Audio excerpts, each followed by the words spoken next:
I'm Gary Stringer with Stringer Asset Management. We're a boutique asset management firm headquartered in Memphis, Tennessee. So a small group of people managing money, deep relationships with financial advisors and their clients. At Stringer Asset Management, we've always been managing money for real people. So not just institutional investors with infinite time horizons, but actually families that have real goals, and risk means something very different to them than it does someone whose time horizon is literally infinite. In that way, he put behavioral finance at the core of everything that we do. So for individuals, we focus on three things primarily. One, that volatility means something to people. Markets are scary, especially in downside volatility. Behavioral finance teaches us that down markets affect people emotionally at least twice as much as the euphoria of a gain. So we need to manage that volatility. Secondly, people believe, like we do, that there's opportunities to play offense or defense in every market, depending on the scenario. So we have a tactical element to everything that we do. So we can dial up the risk or dial down the risk and get very specific on where we think the opportunity lies in the markets.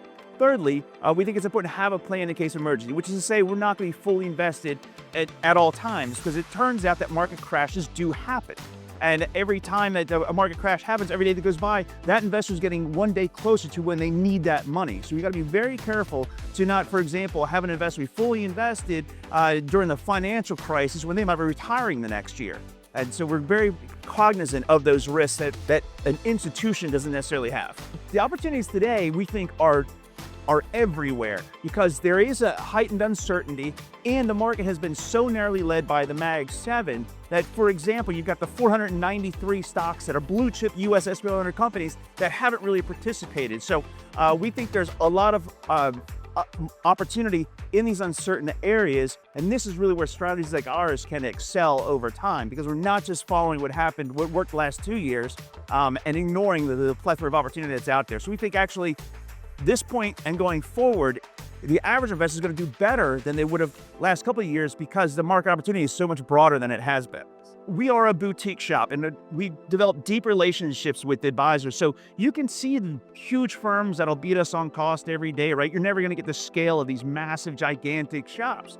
But they're also not going to send a lead portfolio manager to come visit with you and your clients when things get sketchy. And so that's a real differentiator for us, because the advisors that we have deep relationships with have my cell phone number. We talk to them on a daily basis or whenever things come up, and we'll do conference calls with their clients, Zoom meetings, or even better, what we prefer to do is do face-to-face. With so much being remote today, it's a real differentiator to get to talk to someone one-on-one and really get your hands on the person that's managing your money for you. That's where we take a lot of pride and get a lot of satisfaction out of these relationships and supporting advisors and helping their clients reach their goals.